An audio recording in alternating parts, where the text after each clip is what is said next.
Here's something no Australian Formula One fan wanted to hear. Daniel Ricciardo is officially resigning to sit out next season's campaign after a difficult 2-year stint at McLaren. Frankly, it's been on the cards ever since he got dumped by Woking during the mid-season break to make some way for compatriot Oscar Piastri. Now that Ricciardo's taking a year off, let's take a look at what his options are when he decides to make a comeback in 2024. First off, Daniel Ricciardo was running out of competitive options in F1. Now, he was definitely able to force the team to buy him out of the last year of his deal, but it came in a little too late in the silly season for him to play a meaningful role in the driver market. In fact, Alpine was the only competitive team who had a seat for him, but a couple of influential elements didn't forget about the Australians' sudden defection to McLaren back in 2020, and with that, they moved on to Pierre Gasly. Next on the list was Alfa Romeo, who recently resigned Zhou Guanyu, and with AlphaTauri recruiting De Vries for 2023,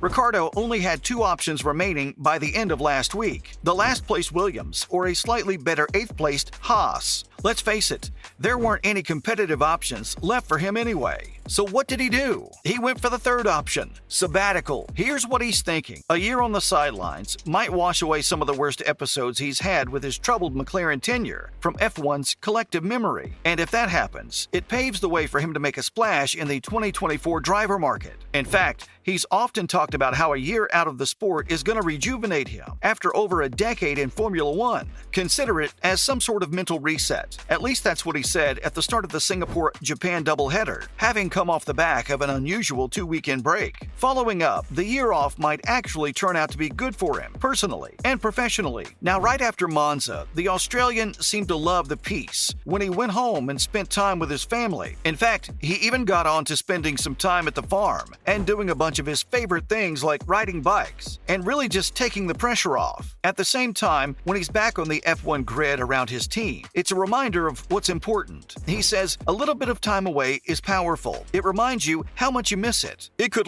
make me freaking start foaming at the mouth, wanting to get back. I also see positives if I'm not on the grid. Having said that, he's thought it through before deciding on this. And with his reputation hopefully restored and his mind refreshed, he's hoping that the 2024 driver market is going to be more open to him, with better opportunities. Right now, that's all he's focusing on. Coming up, here's why Mercedes might be an option. If anything, Mercedes will be the plum seat on the 2024 driver market. In fact, it's also tipped as Ricciardo's most likely destination for a 2023 in reserve capacity. Plus, he even admitted that he'd consider being a test driver, a realistic alternative to racing, at the back of the grid. Now, talking about a reserve role at Mercedes, it wouldn't just keep him sharp ahead of a 2024 return, but it would also perfectly keep him at the right place at the right time to replace Hamilton or Russell if either of them step down. Right now, Russell is the future of the Mercedes team. In fact, he races on a long-term deal, while Hamilton is in the twilight of his career. At this point, Ricciardo is gambling on the chance that the 7-time champion just might call it a day. But here's the problem. Both Hamilton and team boss Toto Wolff have said on and off that the Briton is probably going to extend his stay for a very long time.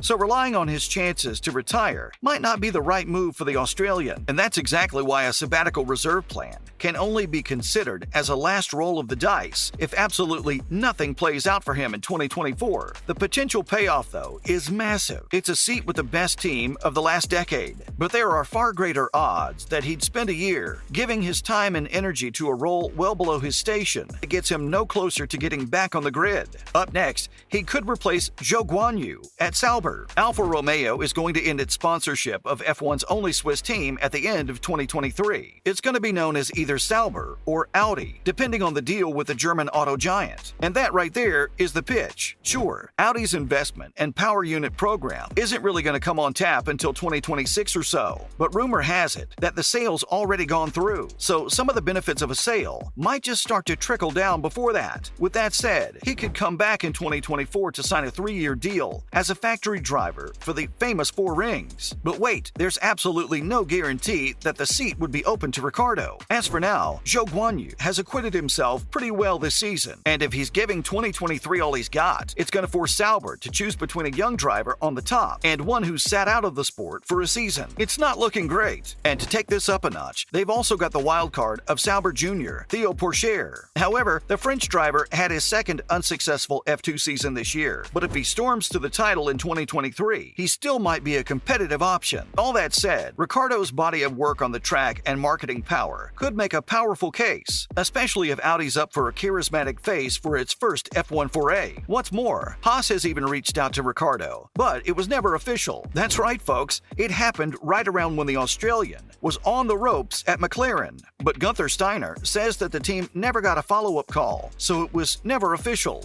Having said that, the fact that a Haas seat is still unsigned right now, but Ricciardo chose to take a year off anyway, shows that it might not be on the list of preferences. But that doesn't mean it's going to be the same in 2024. In fact, Haas has made some significant strides between last season and this year, and while it's been chronically inconsistent ever since the start of the year, there's clearly a lot of potential in the car when everything clicks. Plus, by skipping 2023, Ricciardo's going to have a chance to observe whether Haas's revival this year is credible or nothing more than a flash in the pan. And let's say the American team manages to lift next year to become a consistent points getter, then a Ricciardo-Haas tie-up makes perfect sense on every level. Right now, the Australian's probably the best-known F1 name in the United States after Lewis Hamilton, and even one of the world's most popular F1 racers. So he's also got a clear affinity for the States, and would feel very much at home in the sports-only American team. Adding to that, it's probably one of the most open and honest teams, and has even tried not to over-PR its drivers, which is sure to be music to Ricciardo's ears. Not to mention, Williams still got a seat, but Ricciardo's not interested. As with Haas, the fact that Ricciardo turned down Williams this year makes it difficult to imagine he wouldn't do the same again in 2024. In fact, given that there are still chances that Haas could pull off a big moment in a single season, the chances of Williams staying as a competitive option are remote. Honestly, they're the only seats out of contract at the end of 2023, although there's always chances of sudden openings through retirement or relationship breakdowns. Either way, taking a year off will at least let him weigh up his offers, and that's a luxury he didn't have when he made the sudden switch to McLaren, because the world was hardly coping with the pandemic back in 2020. But the real question is, are the options any more open than they were this season? Other than Mercedes, they're almost identical, but what we don't know is what Ricciardo's mindset will look like in 2023. The right time race winner's priority is to find a way back onto the podium,